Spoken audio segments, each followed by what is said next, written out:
الأنبياء والمرسلين وعلى آله وأصحابه أجمعين. قال الله تعالى وتبارك في القرآن المجيد والفرقان الحميد في شان حبيبه مخبرا وآمرا إن الله وملائكته يصلون على النبي يا أيها الذين آمنوا صلوا عليه وسلموا تسليما. اللهم صل على سيدنا ومولانا محمد معدن الجود والکرم صلاة وسلاما عليك يا سيدي يا رسول اللہ. تمام حمد و ثنا تعریف و توصیف اللہ جل مجدہ الکریم کی ذات بابرکات کے لیے جو خالق کائنات بھی ہے اور مالک شہنشاہات بھی. اللہ جل وعلا کی حمد و ثنا کے بعد رسول رحمت شفیع معظم نبی محتشم حضور ختم المرتبت صلی اللہ علیہ وآلہ وسلم کے حضور ناز میں اپنی عقیدتوں، ارادتوں اور محبتوں کا خراج پیش کرنے کے بعد عالی مرتبت محتشم سامعین، ذی وقار علماء کرام، السلام علیکم ورحمۃ اللہ وبرکاتہ. میری اور آپ کی خوش بختی ہے کہ ہم اللہ جل شانہ کے ایک برگزیدہ بندے کی چوکھٹ پہ حاضری کا شرف پا رہے ہیں. اللہ جل شانہ ہمیں صاحب مزار کی برکتیں نصیب کرے اور ان کے نقوش پاک کی برکتوں کے ساتھ ساتھ ان کی تعلیمات کو اپنی روحوں میں اتارنے کی، جذب کرنے کی توفیقات سے مالا مال کرے. بر صغیر پاک و ہند میں بالخصوص اولیاء امت نے، صوفیاء کرام نے اسلام کی تبلیغ کی، اپنے کردار سے، اپنے عمل سے، اپنے رویوں سے،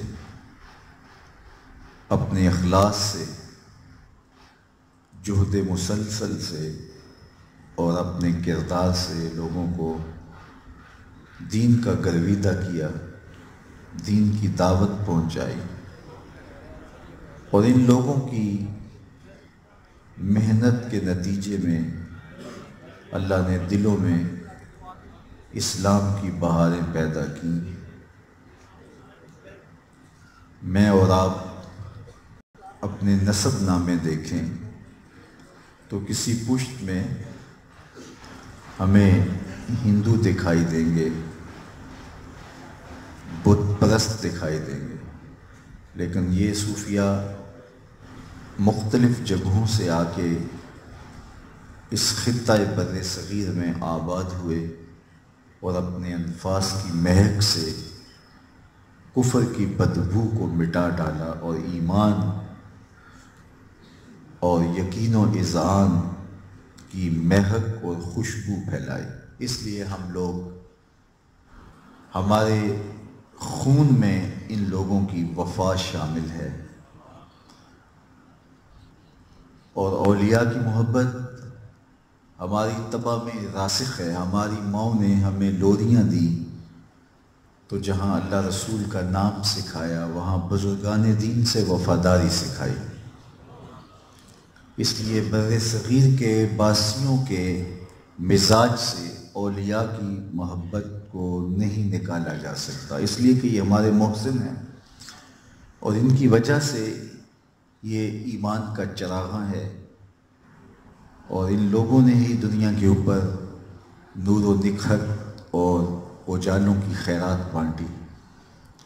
سرزمین لاہور میں حضرت میاں میر علیہ رحمہ کی خدمات کون نہیں جانتا، اور پھر حضرت داتا گنج بخش علی حجویری علیہ رحمہ کہ نفوس قدسیہ کی برکت سے،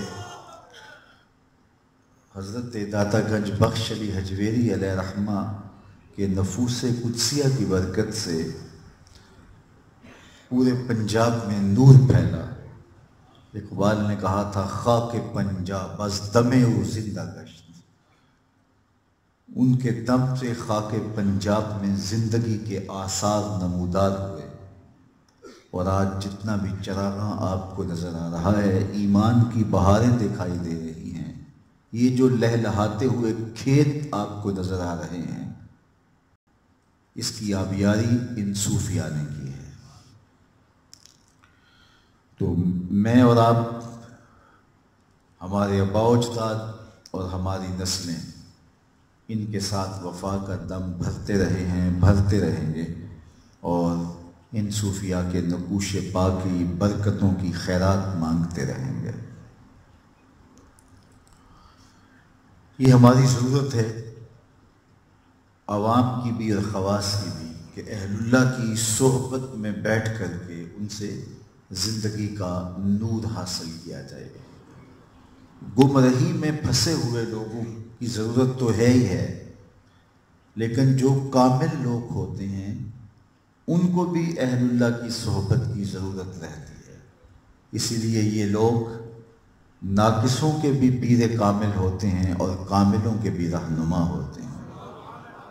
حضرت امام احمد بن حنبل رضی اللہ تعالی عنہ حضرت بشر حافی کے پیچھے دوڑتے تھے، ان کی صحبت میں جا کے بیٹھتے تھے، تو ان کے شاگردوں نے ایک دن کہا حضرت آپ اتنے بڑے عالم دین اور اس فقیر سے کیا تلاش کرتے ہیں؟ تو حضرت امام احمد بن حنبل کہنے لگے کہ احمد بن حنبل جس رب کو مانتا ہے، بشر حافی اس رب کو جانتا بھی۔ تو ان کی صحبت اکثیر ہوتی ہے اور یقین و اذعان کی کونپلیں پھوٹتی ہیں جب ہم ان پاک لوگوں کی بارگاہوں میں حاضر ہوتے ہیں، تیقن کے پھول کھلتے ہیں اور نور یقین اور زیادہ بڑھ جاتا ہے۔ اللہ تعالیٰ جل شانہ کی ذات پر توکل، اللہ کی ذات پر یقین، ایمان میں اضافہ ہوتا ہے، برکت ہوتی ہے۔ اس لیے صوفیاء کی بارگاہوں میں اہل علم بھی حاضریاں دیتے رہے، اور عوام کی تو ضرورتیں ان خانقاہوں سے، ان چوکھٹوں سے پوری ہوتی ہی رہی۔ تو میں اور آپ اپنے آپ کو خوش بخت سمجھتے ہیں کہ ہمیں ان پاک لوگوں کی صحبتوں کا نور نصیب ہوا۔ آج تصوف کے حوالے سے منعقدہ اس تقریب کو یہی منعقد کیا گیا، تو اللہ تعالیٰ جل شانہ کی بارگاہ میں دعا ہے کہ اس کو قبول فرمایا جائے، اور میری زبان پر اللہ تعالیٰ کلمۃ الحق جاری فرمائے۔ یہ بات ذہن میں رکھیے گا کہ جب اہل صفا موجود تھے اور کثرت کے ساتھ موجود تھے، اور ان کے انفاس کی مہک سے تعفن زدہ ماحول میں برکت پیدا ہوتی اور نور آتا اور ظلمتیں مٹتی اور اجالے پھیلتے، تو چڑھے ہوئے سورج کا انکار کون کر سکتا ہے؟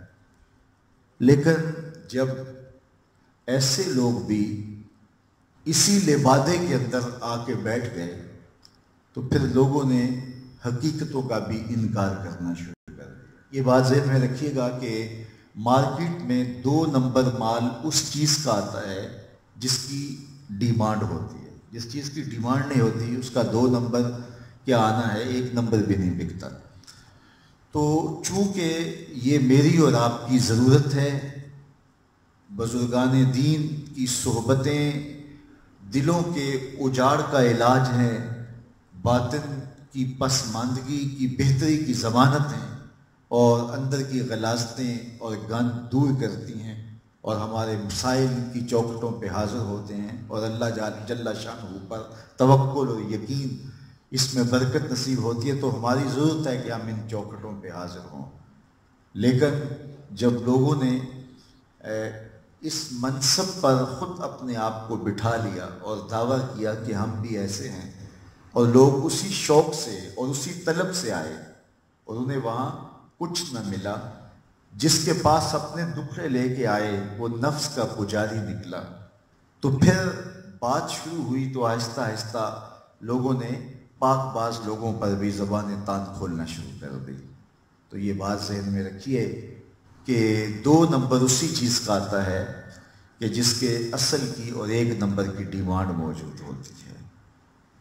ایک طبقہ تو وہ ہے کہ جو ظاہراً اور باطناً شریعت کا باغی ہے، ان کی وضع قطع، ان کی شکل و صورت، ان کا انداز نشست و برخاست، ان کا طرز معاشرت، ان کا انداز حیات، ان کی گفتگو ان بزرگوں کی تعلیمات کی مطابقت میں نہیں ہے، اور نہ وہ ظاہر میں شریعت بیضاء کے عامل ہیں اور نہ ان کے اندر کوئی تصوف کی رمق موجود ہے۔ منہ دراز لوگ، بھنگ چرس افیون پینے والے ملنگ ٹائپ لوگ جو مختلف مزارات کے اطراف میں اپنے ڈیرے جما لیتے ہیں اور مزارات پہ آنے والے لوگوں کی عقیدتوں کو کیش کرنے کی کوشش کرتے ہیں۔ بہت سارے لوگوں کا خیال ہے کہ یہ 2 نمبر لوگ ہیں، لیکن میں انہیں 2 نمبر نہیں کہتا، کیونکہ جو 2 نمبر ہوتا ہے وہ اصل سے مشابہت رکھتا ہے، شکل و صورت میں ملتا جلتا ہوتا ہے، اور لوگ اس سے دھوکہ کھا جاتے ہیں، اور یہ تو اصل سے کسی طرح بھی مشابہت نہیں رکھتے۔ ان کی وضاقتہ، ان کا طرز زندگی اور ان کی جو ہے وہ ظاہری صورت بھی ان بزرگوں سے، مشائخ سے مشابہت نہیں رکھتی، تو لہٰذا اس کو 2 نمبر نہیں کہنا چاہیے، اس کو 10 نمبر کہنا چاہیے، یا 360 نمبر کہہ لیں، 302 نمبر کہہ لیں، 420 نمبر کہہ لیں، کئی نمبر ہیں، کوئی ان کو نمبر دیا جا سکتا ہے اور کسی سے بھی ان کو منسوب کیا جا سکتا ہے، لیکن یہ اصل کی نقل اس لیے نہیں ہے کہ یہ نقل بھی نہیں ہے، یہ ان سے مشابہت بھی نہیں رکھتے، ان سے مغالطہ نہیں لگ سکتا کہ یہ ان کے جانشین ہیں یا ان کے ہم نشین ہیں یا ان سے مشابہت رکھنے والے ہیں۔ انتہائی بے وقوف اجڑ جاہل لوگ ان کے پاس بیٹھتے ہیں اور ان کی صحبت اختیار کرتے ہیں، اور کوئی جس میں معمولی بھی فہم و ادراک ہے وہ ان سے کبھی دھوکہ نہیں کھاتا، چونکہ یہ اصل سے کسی صورت بھی مشابہت نہیں رکھتے۔ معاشرے کا ایک طبقہ یہ ہے، یہ 420 نمبر ان کو قرار دے دیجیے یا کوئی اور نمبر ان کو دے دیجیے، ایک تو طبقہ یہ ہے، اور ان میں بہت سارے لوگ ہیں کہ جن کے عقائدی شریعت بیضاء کے عقائد سے برعکس ہیں، یہ ایک متوازی نظام شریعت کا لے کر کے چل رہے ہوتے ہیں۔ بہت سارے لوگ تو دین سے فارغ ہوتے ہیں اور ان کا معاملہ اتنا گمبھیر اور اتنا جو ہے وہ دردناک ہے کہ ناقابل بیان ہے۔ تو معاشرے کا وہ طبقہ جو دین سے مس رکھتا ہے، دین سے تعلق رکھتا ہے، فہم ادراک کی دولت سے مالا مال ہے، وہ ایسے لوگوں کے دھوکے میں نہیں آتا۔ انتہائی اجڑ اور جاہل لوگ جو ہیں وہ ان کے پاس جاتے ہیں، یا وقتی تسکین کے لیے اس قبیل کے لوگ ہی جو چرس بھنگ افیون کے نشے والے لوگ ہوتے ہیں وہ ان کے طرف پہ بیٹھتے ہیں اور ان کی محفل گرم دکھائی دیتی ہے، یا شغلن کچھ لوگ جا کے ان کے پاس بیٹھ جاتے ہیں۔ تو ایک تو طبقہ یہ ہے۔ اب 2 نمبر جو لوگ ہیں وہ لوگ ہیں جن کی وضاقتہ صوفیاء کے طریقے کے مطابق ہے، اور وہ ضروری علوم بھی بعض اوقات پڑھے ہوئے ہوتے ہیں اور اہل تصوف جیسی باتیں بھی کرتے ہیں، لیکن اندر سے بھیڑیے ہوتے ہیں۔ شکل و صورت انہوں نے یہی بنائی ہوتی ہے، لیکن اندر سے پکے دنیا دار ہوتے ہیں۔ وہ اس کام کو، اس دین کو، اس تصوف کو دنیا کمانے کا ذریعہ بنائے ہوئے ہوتے ہیں، اور ان لوگوں سے بہت سارے لوگ دھوکہ کھا جاتے ہیں کہ کم لوگ اتنے باریک ہوتے ہیں کہ جو ان کی حرکات سے، ان کی سکانات سے، ان کے قریب ہو کے ان کو بھانپ سکیں اور یہ اندازہ کر سکیں کہ یہ 1 نمبر لوگ نہیں ہیں، یہ ان لوگوں کے ہم نشین یا جان نشین نہیں ہیں یا ان کے نقوش قدم کی برکتیں سمیٹنے والے نہیں ہیں، بلکہ یہ وہ بدبخت لوگ ہیں کہ جنہوں نے اس کو بطور کاروبار استعمال کیا ہے، اور وہ لوگوں کی عقیدتوں کو جو ہیں وہ لوٹتے ہیں۔ نگہباں بن کے جو اہل چمن کی آبرو لوٹے، چمن والو عقیدت چھوڑ دو ایسے نگہباں کی۔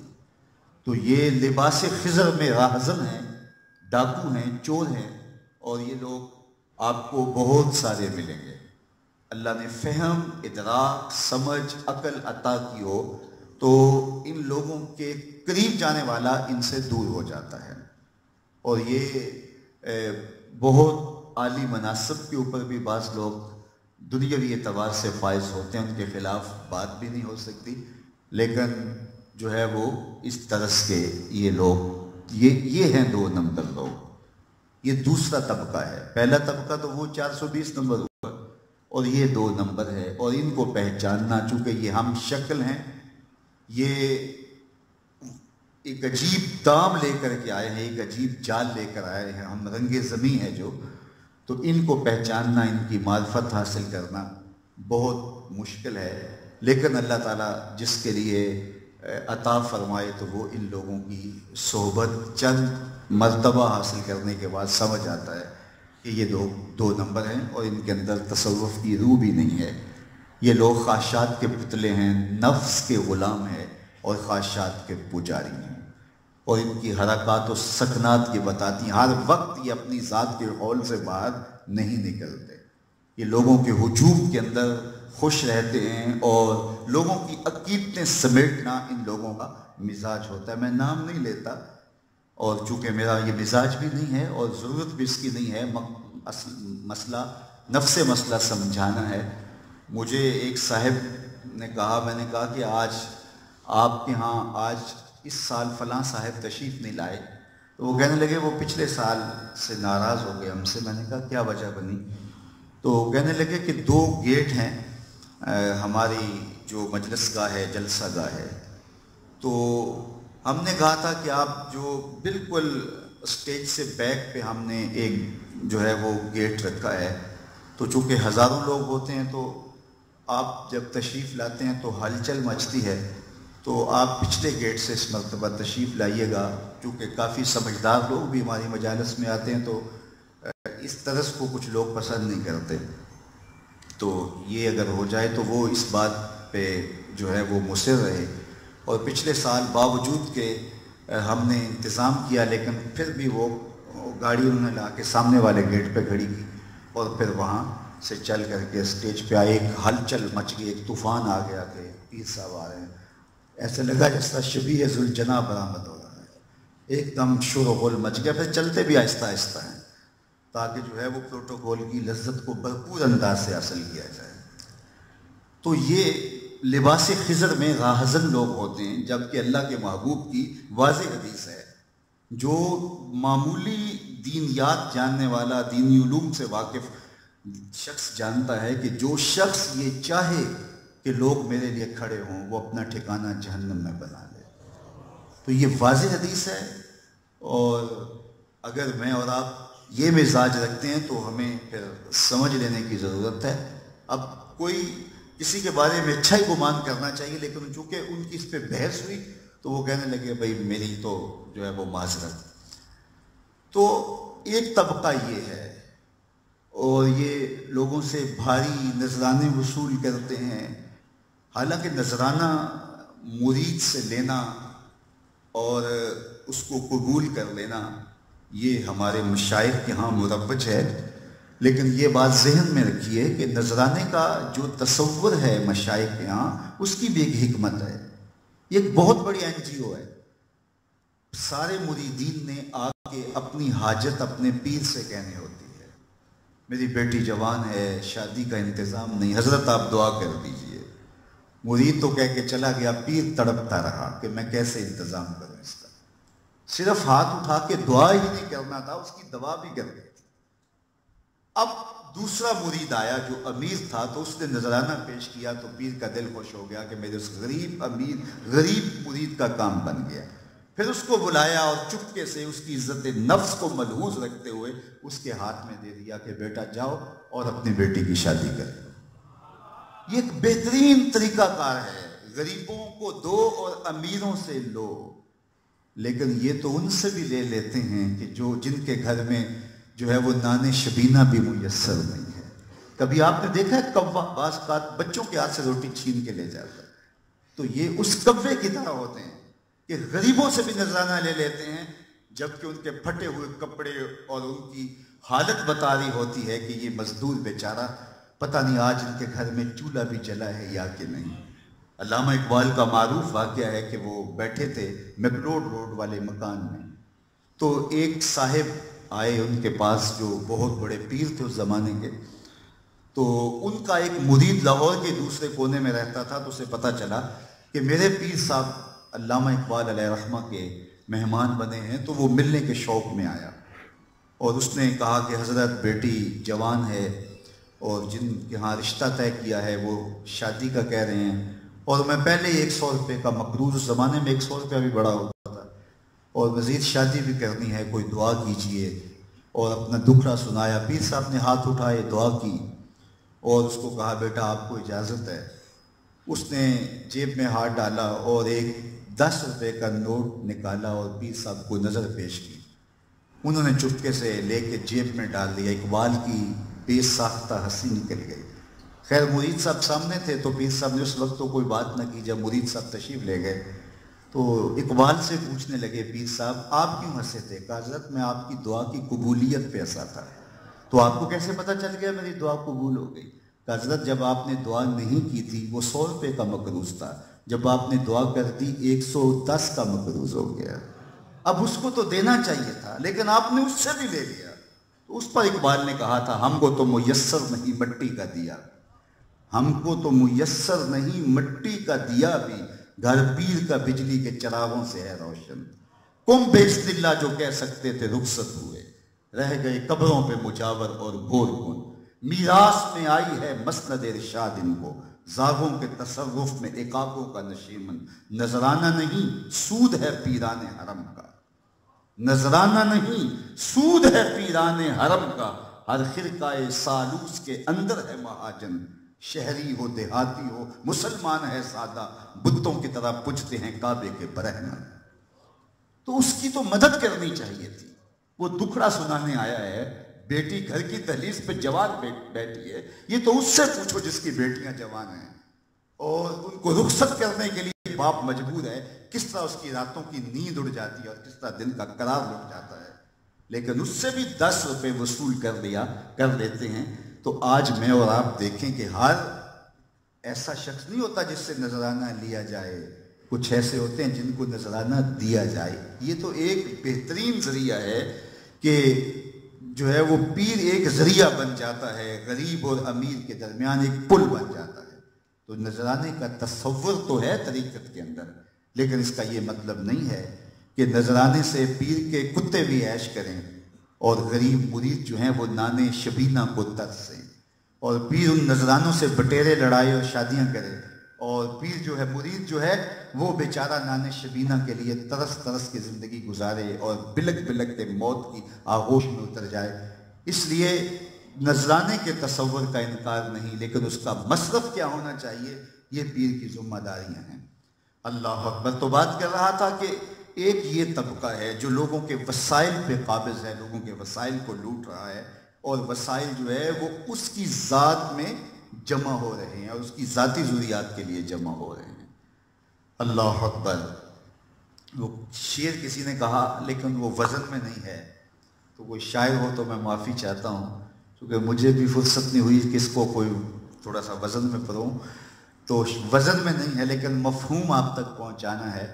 ایک مرید کی دعا کسی نے لکھی ہے کہ یا رب مجھے 200-400 مریدوں کا پیر بنا دے، یا رب مجھے 200-400 مریدوں کا پیر بنا دے، ان کی دن بھر کی کمائی سے میری جاگیر بنا دے۔ تو سارا دن وہ کماتے رہیں، شام کو نذرانہ پیر صاحب کو دے جائیں۔ وہ ہمارے اوپر والے علاقے کے اندر ایک دسوندی ہوتا ہے سسٹم، یعنی پیر صاحب نے دعا کر دی اور بیٹا پیدا ہو گیا یا بیٹی پیدا ہو گئی، اب جب تک وہ زندہ رہے گا اپنی کمائی کا 10واں حصہ پیر کو دے گا. اور بعض کا تو ہوتا ہے کہ پیر صاحب کو نہیں پہنچایا تو کوئی بیماری آ گئی, کوئی اچانک حادثہ ہو گیا, تو پھر کہتے ہیں کیوں بھائی اس نے پیر کو نذرانہ نہیں دیا تھا.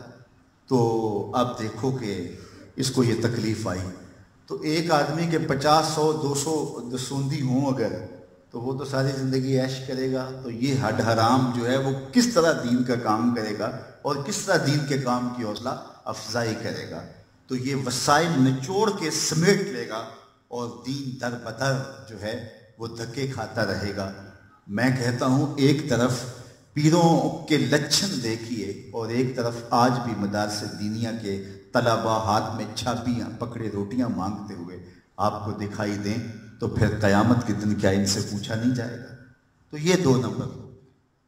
ایک اس سے تیسرا طبقہ ہے وہ جو مخلص ہیں, نیک عمل کرتے ہیں, اپنے ماننے والوں کو بھی اچھائی کی تلقین کرتے ہیں, لالچ غرض ان چیزوں سے پاک ہیں, لیکن ان کا فہم دین ناقص ہے. تصوف جو ان کا ہے وہ ناقص ہے. وہ تصوف نہیں ہے جو خالص حجازی تصور ہے, بلکہ ان کا وہ اقبال نے جس کو فقر خفتہ کہا ہے, سویا ہوا, جو ہے وہ مسلک گوسفندی کے نام سے بھی اقبال نے یاد کیا ہے کہ بہتر ہے کہ شیروں کو سکھا دیں رم آہو, باقی نہ رہے شیر کی شیری کا فسانہ. تو وہ مخلص ہیں, لیکن اس کے باوجود جو نتیجہ پیدا ہوتا ہے, جو افراد پیدا کر رہے ہیں, وہ امت کی ضرورت نہیں ہے, تو وہ بھیڑیں پیدا کر رہے ہیں, نتیجہ کچھ بھی نہیں ہے. تو یہ لوگ اپنے طور پہ مخلص صحیح, لیکن ان کا فہم دین ناقص ہے.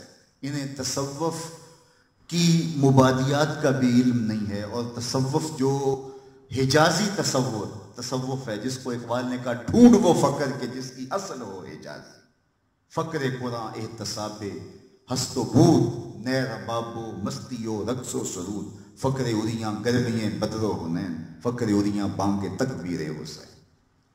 تو وہ فقر حجازی جو زندگی کے اندر حرکت اور توانائی پیدا کر دیتا ہے اور امت کو امت واحدہ بناتا ہے, اور توانا کر کے ظلم جبر اور ناانصافی کے خلاف کھڑا کر دیتا ہے, اور شعور فہم اور ادراک کی دولت سے مالا مال کرتا ہے, تو ان کو اس فقر کی ہوا بھی نہیں لگی ہوتی. تو یہ جتنی بھی تعداد میں ہوں, لاکھوں کی تعداد میں بھی ہوں, تو پھر فوائد مرتب نہیں ہوتے. اور صوفیاء کا وہ طبقہ جو تصوف کی حقیقی روح کے نور سے مالا مال ہے اور خلق خدا کی ان خطوط پہ رہنمائی کرتے ہیں, اور انہیں اس بات کا شعور اور ادراک بھی ہے کہ ضروریات امت کیا ہیں, ضروریات ملت کیا ہیں, شریعت کے تقاضے کیا ہیں, اور لوگوں کو کس نہج پہ تیار کرنا ہے, اور کون سی ترجیحات ہیں دین کی. اور ایسے لوگ جب لوگوں کی رہنمائی کریں گے تو ایک اچھی نسل تیار ہوگی, اور یہ امت جو ہے ملت بیضا کی صورت کے اندر آگے بڑھے گی. اب وہ نقشہ کیا ہے اور وہ تصوف کے خد و خال کیا ہے, آج کی اس نشست کے اندر 2-4 باتیں اس حوالے سے آپ سماعت کر لیجئے. اس میں سے بہت سارے لوگوں نے بہت کچھ لکھا ہے, لیکن حضرت سہل بن عبداللہ تستری رضی اللہ تعالی عنہ نے ایک مختصر اس کا نصاب بتایا ہے. وہ صفات اور وہ اوصاف حمیدہ ایک صوفی کے اندر پیدا ہوں اور وہ ان حدود پر لوگوں کی تربیت کرے, تو پھر ایک سال معاشرے کی جو ہے وہ ترتیب ہوتی ہے, اور ایک سال معاشرہ آگے بڑھ کے ایک امت کی ضمانت بنتا ہے.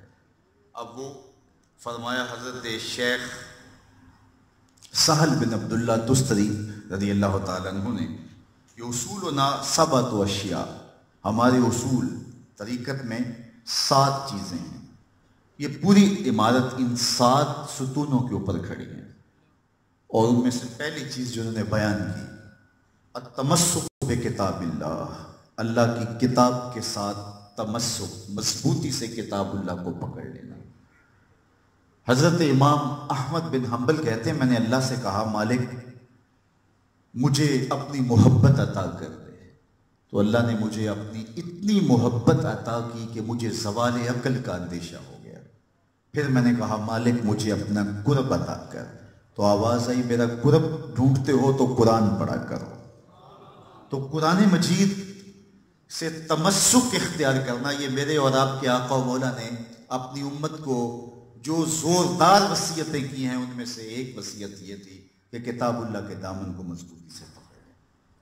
حضرت جابر بن عبداللہ رضی اللہ تعالی عنہ سے اور دیگر سے، زید بن ارقم رضی اللہ تعالیٰ عنہ سے روایت ہے کہ آقا کریم علیہ الصلوۃ والسلام نے فرمایا کہ میں تمہارے اندر دو بھاری چیزیں چھوڑ رہا ہوں، ان میں سے ایک چیز کتاب اللہ فیہ الہدی والنور فخذوا بکتاب اللہ واستمسکوا بہ، اس میں ہدایت ہے، اس میں نور ہے، اس میں روشنی ہے۔ اللہ کی کتاب کو مضبوطی سے پکڑ لو، اس کے ساتھ تمسک اختیار کر لو، کبھی بھی گمراہ نہیں۔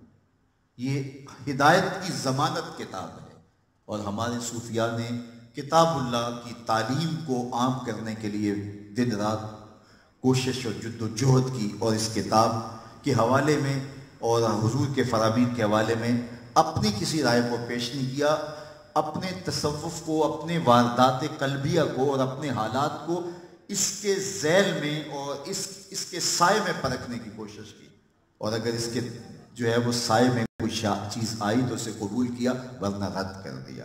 بلکہ احتیاط کا عالم بزرگوں کا یہ رہا کہ انہوں نے کہا ہمارے لیے بس یہی کافی ہے، اپنی جانب سے انہوں نے کچھ نہ کہا۔ حضرت جنید بغدادی رضی اللہ تعالیٰ عنہ نے اپنے مرید کو ایک صندوق دیا، کہا بیٹا اس کو لے جاؤ اور دریائے دجلہ میں پھینک آؤ، اور سنو اس کو کھول کر دیکھنا اس کے اندر کیا ہے۔ کامل مرید وہی ہوتا ہے جو شیخ کے راز کی حفاظت کرے۔ مرید نے صندوق اٹھایا اور دجلہ کنارے پہنچا، جب صندوق پھینکا تو کیا دیکھا کہ پانی نے آغوش پھیلا لی اور راستہ دے دیا، اپنی آغوش میں صندوق کو ادب سے سمیٹ لیا۔ بڑا عجیب منظر دیکھا کہ صندوق پھینکا تو پانی کھل گیا، تو واپس آیا اور شیخ سے کہا حضرت یہ منظر میری آنکھیں نہ دیکھتی تو کبھی سوال نہ کرتا، اب مجھے تسکین نہیں آئے گی جب تک آپ بتائیں گے نہیں، مجھے بتایا جائے صندوق میں تھا کیا جس کے لیے پانی نے بھی راہیں چھوڑ دی۔ تو فرمایا بیٹا تم نے منظر ہی ایسا دیکھا ہے، اگر میں راز سے پردہ نہیں اٹھاؤں گا تو تمہیں قرار نہیں ملے گا۔ سنو، میں نے 12 سال کی محنت شاقہ سے تصوف کے اسرار و رموز پر ایک کتاب لکھی، اور پھر 12 سال اس کی نوک پلک سوارتا رہا کہ اس کا کوئی جملہ شریعت کے مزاج سے متصادم نہ ہو، شریعت کے مزاج سے ہٹ کرنا ہو۔ 12 سال کتاب لکھتا رہا، پھر 12 سال اس کتاب کو دیکھتا رہا، کوئی ایک حرف بھی، ایک جملہ بھی شریعت بیضا کی مخالفت میں نہ ہو۔ حضرت سیدنا عمر رضی اللہ تعالی عنہ کا ایک قول ہے، اور مبلغین کے لیے، علماء کے لیے، پیران طریقت کے لیے اس میں بہت روشنی ہے۔ آپ فرمائے یہ نہ دیکھو کہ تمہاری وجہ سے کتنے لوگ ہدایت پہ آئے، یہ دیکھو تمہاری وجہ سے کوئی گمراہ تو نہیں ہوا۔ ڈاکٹر یہ نہ دیکھے کہ اتنے لوگ میرے ہاسپٹل سے شفا پا کے گئے ہیں، یہ دیکھے کہ میری غلط دوائی سے کوئی مریض مر تو نہیں گیا۔ تو مریض ایک بھی مر جائے تو ہزاروں شفا بھی پائیں تو وہ ڈاکٹر اس کی طب ناکام ہے۔ تو کہا یہ نہ دیکھو کہ تمہاری وجہ سے کتنے لوگ ان کی راہیں ٹھیک ہوئیں، یہ دیکھو تمہاری وجہ سے کسی کا راستہ خراب تو نہیں ہوا، یہ احتیاط لازم ہے۔ تو کہا میں نے 12 سال محنت کی ہے کہ اس کتاب کی نوک پلک سوارتا رہا، کوئی جملہ شریعت کے مزاج سے ہٹ کرنا ہو۔ 24 سال بیت گئے، اللہ اکبر۔ پھر 12 سال سوچتا رہا اس کتاب کو لوگوں تک پہنچاؤں کہ نہ پہنچاؤں۔ 12 سال اس سوچ میں گزر گئے۔ آج 36 سال گزرنے کے بعد میں نے فیصلہ کیا کتاب اللہ قرآن مجید کے ہوتے ہوئے لوگوں کو جنید کی کسی کتاب کی ضرورت نہیں ہے، اور یہ جو تم صندوق میں پھینک کے آئے ہو یہ میری 36 سال کی کمائی تھی۔ تو کتاب سے وابستگی اختیار کرنا، کتاب اللہ کے ساتھ تمسک اختیار کرنا، یہ تصوف کا وہ ضابطہ ہے جو صوفی کو حقیقی صوفی بناتا ہے۔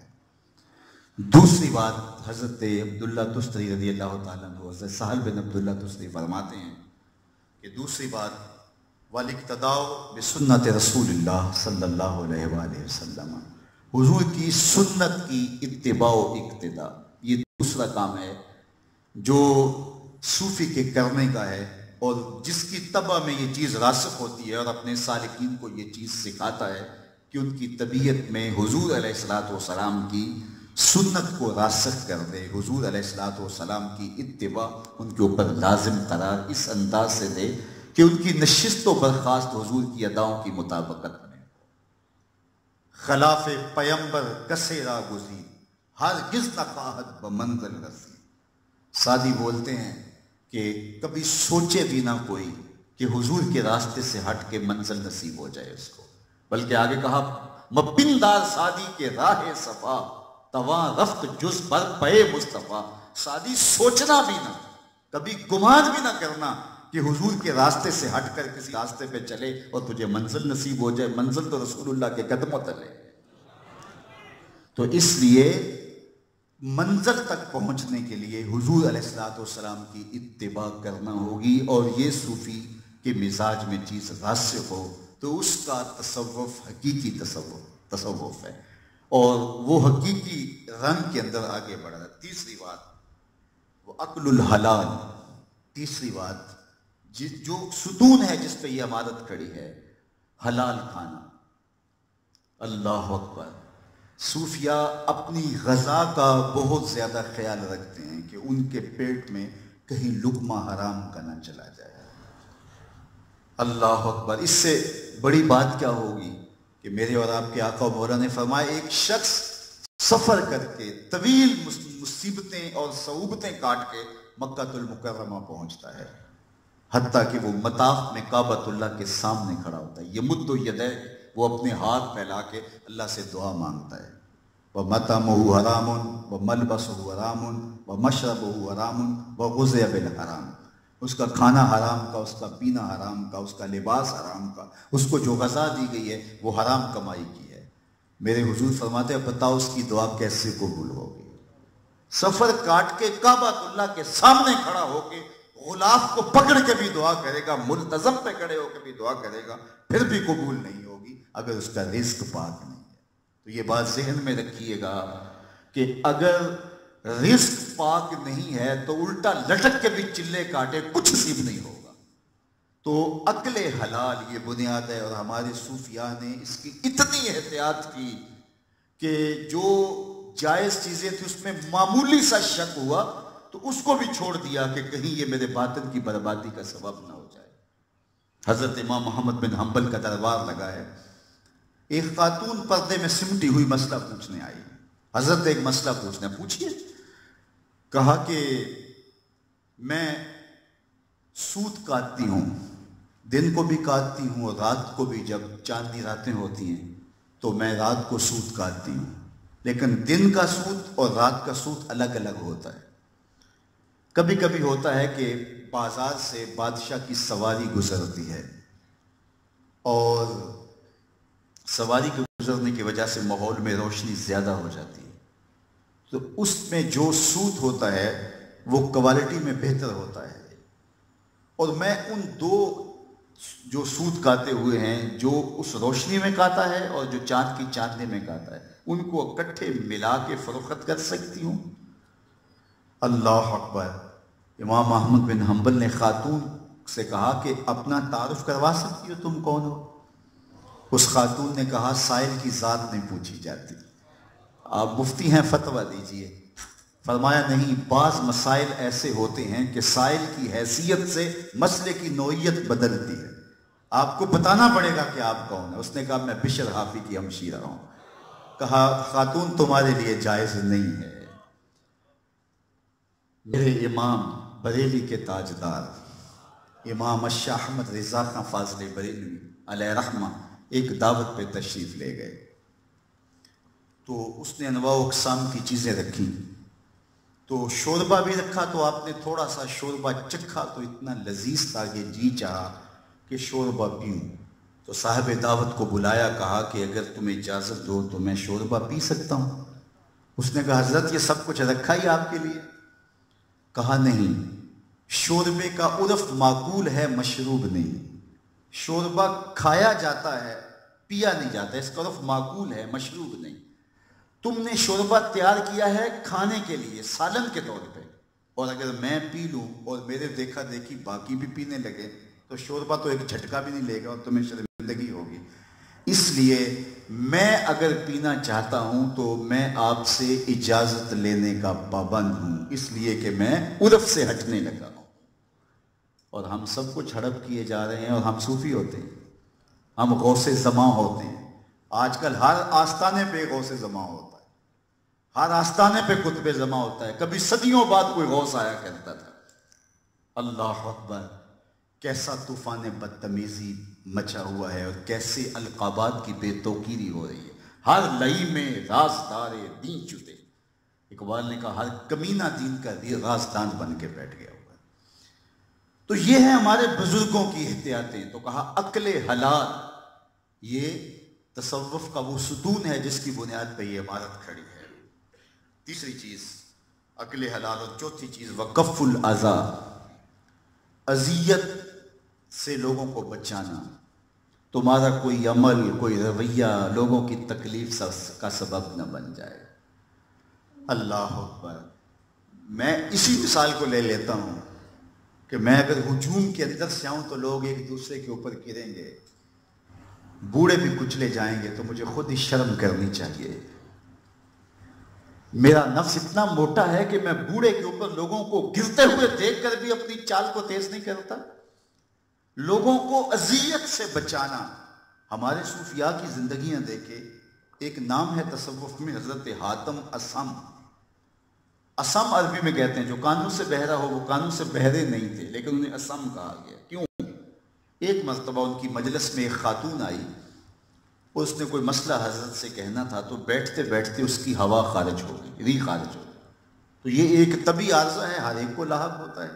لیکن سر مجلس اگر ایسا ہو جائے تو بندہ شرمندہ ہوتا ہے کسی کے سامنے ہو، اور پھر ایک خاتون ہو تو اس کے لیے تو اور زیادہ مسئلہ ہے.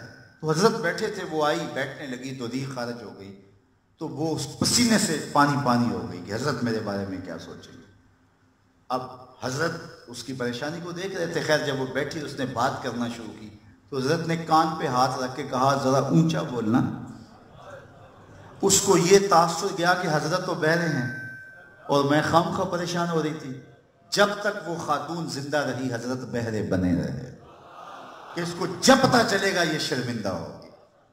یہ ہمارے صوفیاء کا کردار ہوتا تھا، یہ ان کا عمل ہوتا تھا. پیر صاحب مرید کے گھر آ جائے، مرید کو مصیبت میں ٹانگ دے. یار کف الاذی یہ طریقت کا مزاج ہے. علامہ اقبال نے ایک جگہ لکھا ہے کہ جب تصوف فلسفہ بننا چاہتا ہے تو فقیر کی روح اس سے بغاوت کرتی ہے، اور اگر تصوف رہے تو کون تصوف کا ماننے والا نہیں ہوگا. آج گلی گلی جو صوفیاء اور اولیاء اور تصوف کے خلاف لوگ بولتے ہیں، انہوں نے جو تصوف دیکھا ہے انہیں بولنا چاہیے. اگر حاتم اسم کا تصور پیش کیا جائے، اگر احمد بن حنبل کا تصوف پیش کیا جائے، اگر اعلیٰ حضرت کا تصوف پیش کیا جائے تو وہ کہیں گے اس تصوف پہ تو ہماری جان بھی قربان. تو یہ تصوف کی حقیقی روح ہے، یہ تصوف کا حقیقی رنگ ہے. لوگوں کو اذیت میں مبتلا نہ کیا جائے، لوگوں کو تکلیف میں مبتلا نہ کیا جائے، لوگوں کو راحت پہنچائی جائے. اللہ اکبر. پھر فرمایا کہ اس کا 5واں ستون واجتناب المعاصی، گناہوں سے بچنا ہے، گناہوں سے پرہیز کرنا ہے. یہ بات ذہن میں رکھیے، نیکی کرنا بہت اہم ہے لیکن گناہ سے بچنا اس سے زیادہ اہم ہے. ایک آدمی ساری رات نوافل ادا کرتا ہے اور دن کو ہمسائے کو تکلیف دیتا ہے، کسی کے ضرر کا سبب بنتا ہے، کسی کے حق کو پامال کرتا ہے، کسی کا حق غصب کرتا ہے، تو پھر سمجھیے کہ وہ صوفی نہیں ہے، وہ مکار ہے. رات کی عبادت اس کے نفس کا حظ ہے، اس کی روح کا قرار نہیں ہے. وہ رات کی عبادت اپنے نفس کی تسکین کے لیے کر رہا ہے کہ میں صوفی ہوتا ہوں. وہ خود فریبی میں مبتلا ہے اور وہ ایک ایسی مشقت کر رہا ہے جس کا اس کو کوئی فائدہ نہیں، اگر اس کے اخلاقیات پہ، اس کے کردار کے اوپر جو ہے وہ کوئی فرق نہیں پڑتا. تو یہ بات ذہن میں رکھیے کہ گناہوں سے بچنا حد المقدور. یہ ہمارا عقیدہ ہے کہ انبیاء معصوم ہوتے ہیں، اولیاء معصوم نہیں ہوتے، لیکن اللہ انہیں محفوظ فرما دیتا ہے. جب وہ کوشش کرتے ہیں اللہ ان کے لیے راستہ نکال دیتا ہے. اللہ اکبر. اور اگر کبھی کوئی گناہ سرزد ہو بھی جاتا ہے تو پھر وہ توبہ میں دیر نہیں کرتے. اور یہ رکن ہے چھٹا توبہ. گناہ نہ بھی ہوں تو پھر بھی جو ہے وہ توبہ صوفیہ کرتے ہیں, اس سے درجے بلند ہوتے ہیں. میرے اور آپ کے آقا و مولا کے دامن پہ گناہ کا ایک دبا بھی نہیں تھا. لیکن صحیح مسلم کی روایت ہے حضرت عبداللہ بن عمر رضی اللہ تعالیٰ عنہ کی مرویات سے, آقا کریم نے فرمایا یا ایھا الناس توبوا الی اللہ فانی اتوب فی اليوم الیہ مئۃ مرہ. لوگو اللہ سے توبہ کرو, میں تمہارا نبی دن میں 100 مرتبہ توبہ کرتا ہوں, جبکہ دامن پہ ایک دبا بھی گناہ کا نہیں ہے. اللہ اکبر. تو توبہ بار بار توبہ کی جائے, اپنے معاملات پہ غور بھی کیا جائے, دیکھا جائے, سونے سے قبل توبہ کی جائے, بار بار توبہ کی جائے, اللہ سے رجوع کیا جائے. توبہ ما قبل کے گناہوں کو مٹاتی ہے, اور اگر گناہ نہ ہو تو درجوں کو بلند کرتی ہے. تو انبیاء اس لیے توبہ کرتے تھے, اور اللہ کے محبوب علیہ السلام ایک دن میں 100 مرتبہ اللہ سے توبہ کرتے تھے. میں اور آپ دیکھیں کہ ہمارے معمولات کیا ہیں, ہمارے طرز زندگی کیا ہے. کہیں توبہ صرف شب قدر کوئی کرتے ہیں ہم, یا لیلۃ البرات کوئی توبہ کے لیے ایک دن رکھا ہے, یا ہم روز اللہ کی بارگاہ میں جھکتے ہیں اور توبہ کرتے ہیں. تو یہ تصوف کی جان ہے, یہ تصوف کی روح ہے کہ توبہ کو اپنے معمولات میں شامل کر لیا جائے. اور واداء الحقوق, اور لوگوں کے حقوق کو ادا کرنا, لوگوں کے حق ادا کیے جائیں. کسی سے قرض لیا ہے اس کو قرض دیا جائے, امانت ہے تو اس کو واپس کیا جائے. تمہارے کندھوں کے اوپر جو حقوق ہیں لوگوں کے, تمہاری اولاد کے حقوق ہیں, تمہاری بیوی کے حقوق ہیں, والدین کے حقوق ہیں, سب کو ادا کریں. صوفی سب کے حقوق کو ادا کرتا ہے. حقوق سے دست برداری اختیار کر کے کسی غار میں بیٹھ جانا اور جان چھڑا لینا اور زندگی سے گریز اختیار کر لینا, یہ صوفی کا مزاج نہیں ہے.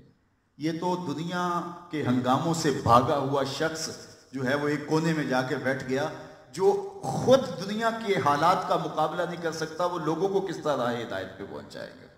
اس لیے حالات کے خیر و شر کے ساتھ نبھا کرنا جانتا ہو, اور لوگوں کے اس کے ذمے جو حقوق ہیں, بچوں کے حقوق ہیں, بیوی کے حقوق ہیں, والدین کے حقوق ہیں, ہمسایوں کے حقوق ہیں, رشتہ داروں کے حقوق ہیں, سب کے ادا کرے. اور اب جب وہ طریقت میں آیا ہے اور اس نے لوگوں کو اپنی محبت اور اپنی الفت اور اپنے پیار سے قریب کیا ہے, اب ان کے بھی حقوق ہیں, تو وہ اپنے بدن پہ دکھ سہ لے لیکن ان کے حقوق میں کوتاہی نہ کرے. لیکن سارے حق مرید کے ذمے ہی ہوں گے اور پیر کا کوئی حق نہیں ہوگا تو پھر تصوف نہیں ہوتا, یہ کچھ اور ہوتا ہے. میں آپ کو ایک سچا واقعہ بتانے لگا ہوں کہ ایک جگہ ایک اجتماع ہو رہا تھا, تو ایک پیر صاحب تشریف لائے. تو آج کل ہوتا ہے کہ ان کے ساتھ منقبت پڑھنے والے بھی ہوتے ہیں. پہلے زمانے میں ہوتا تھا کہ بزرگوں کی منقبتیں پڑھی جاتی تھیں, اور فرمایا گیا جو تمہارے سامنے تمہاری تعریف کرے اس کے منہ پہ مٹی ڈال دو. اب تو ایک شعبہ متعارف ہو گیا نقیب محفل کا, جو کلاب زمین سے آسمان تک ملا دیتا ہے اور پیر کو اٹھا کے نہ جانے کہاں کہاں تک لے جاتا ہے. اللہ اکبر. تو وہ کسی نے کہا تھا کہ پہلے چور سے کتب حضرت غوث پاک بنایا کرتے تھے, آج کل نقیب نے کہا ہم بناتے ہیں, ہمیں پتہ ہوتا ہے یہ چور بیٹھے, ہم کہتے ہیں کتب زمان, تو آج کل یہ ذمہ داری ہم نے لی ہوئی ہے. تو وہ منقبت پڑھنے والا بھی ساتھ لے کر کے آتے ہیں, تو وہ ساتھ منقبت پڑھ رہا تھا. تو اس کا کوئی شعر اس طرح کا تھا کہ پیر مینو سب کچھ دیندا ہے, اس طرح کا مفہوم تھا, اور مرید بھی واہ واہ کر رہے تھے. تو ایک صاحب اٹھ کے تو میرے کان میں کہنے لگے اس نے میرا 3 لاکھ روپے قرض دینا, تو وہ تو دلوا دے اس سے, یہ تو باقیوں کو اتنا کچھ دے رہا ہے تو یہ میرا تو قرض اس نے دینا ہے. تو میں نے کہا آپ ہی بات کر لیں بھائی. تو یہ کیا تماشا ہے کہ لوگوں کے حق ادا نہ ہو اور تم زمین سے آسمان کے کلابے ملا دیتے ہو. یہ باتیں سچی ہیں, یہ دل کے ٹکڑے ہیں. اس وقت ہم کس مصیبت میں پھنسے ہیں. آج ہم جس جگہ پہ کھڑے ہیں بطور مسلک دیکھ لیجئے, اپنی حالت دیکھ لیجئے, ہمیں شرمندگی کا سامنا کرنا پڑتا ہے. ہمیں بولنا ہوگا, ہمیں کھڑا ہونا پڑے گا, ہمیں تصوف کا اصل نقشہ لوگوں کے سامنے پیش کرنا ہوگا. کہا جائے گا یہ مداری گر ہیں, یہ بازی گر ہیں, یہ شوفتہ باز, ان سے بچو اور ان لوگوں سے ملو جن سے مل کر زندگی سے عشق ہو جائے. وہ لوگ آپ نے شاید نہ دیکھے ہوں مگر ایسے بھی ہیں. حضور علیہ الصلوۃ والسلام کی امت کی من جملہ خصوصیات میں سے ایک خصوصیت یہ ہے, اس امت میں قیامت تک ولی موجود رہیں گے. یعنی یہ امت اولیاء سے کبھی خالی نہیں ہوگی, موجود ہوں گے. لیکن ہم اپنا جو ہے وہ خود ساختہ جو معیار متعین کریں گے تو شاید ہمیں کچھ نظر نہ آئے، لیکن شریعت کا معیار یہ خوبیاں ہیں. اور اگر ان ساری خوبیوں کا خلاصہ حضور سیدنا غوث اعظم رضی اللہ تعالیٰ عنہ کی زبان میں جو ہے وہ دیکھنا چاہیں تو 2 لفظوں میں آپ نے ارشاد فرما دیا، الخیر کلہ فی کلمتین، ساری کی ساری خیر 2 کلمات میں سمو دی گئی ہے. وہ کون سے 2 کلمات ہیں؟ التعظیم لامر اللہ والشفقۃ علی خلق اللہ. اللہ تعالیٰ کے اوامر، اس کے احکام کو تعظیم کے ساتھ بجا لانا. ایک ہوتا ہے کہ بس دم میں چڑھ گئی، یار نماز ابھی پڑھی پھر آ گئی ہے، تو یہ نماز نہیں ہے، یہ اپنے نفس کی تسکین ہے. یہ نمازی کہلوانے کے لیے یہ محنت کی جا رہی ہے. تو نماز کا شوق ہو، التعظیم لامر اللہ. اور دوسری بات والشفقۃ علی خلق اللہ، اللہ کی مخلوق کے اوپر شفقت، اللہ کی مخلوق کے اوپر پیار. یہ وہ خلاصہ ہے تصوف کا جو حضور غوث اعظم رضی اللہ تعالیٰ عنہ نے بیان کیا. مجھے اور آپ کو یہ دیکھنا چاہیے کہ ہم اپنی زندگی اور اپنے شب و روز جو ہے وہ جو ہے وہ خطوط پر اگر مرتب کریں گے تو اللہ یہ مرتبے ہمیں بھی دے سکتا ہے. دیکھیے نبوت کا دروازہ بند ہو گیا ہے، اور دوسرا نبوت وہ بھی ہے، کسبی نہیں ہے، محنت سے کوئی نبی نہیں بن سکتا. لیکن ولایت کا دروازہ بھی بند نہیں ہوا، اور ولایت ہے بھی کسبی. کوئی محنت کرے درجہ ولایت پہ فائز المرام ہو سکتا ہے. اس لیے یہ اوصاف اپنے اندر میں اور آپ پیدا کریں تو پھر اللہ ہمیں بھی اس مرتبے پہ گامزن فرما دے. یہ دعا اور اللہ کے ولی کی چوکھٹ پر یہ آرزو کر کے جائیں کہ یہ خوبی ہم سب میں پیدا ہو، ہم سب میں یہ کمال پیدا ہو، اور ہم کتاب اللہ سے تمسک اختیار کرنے والے ہوں، سنت رسول صلی اللہ علیہ وسلم کے فدائی ہوں، اور آقا کریم علیہ السلام کے بتائے ہوئے طریقہ حیات کے مطابق زندگی بسر کریں. کی محمد سے وفا تو نے تو ہم تیرے ہیں، یہ جہاں چیز ہے کیا لوح و قلم تیرے ہیں. سلام بحضور خیر الانام، اس کے بعد مختصر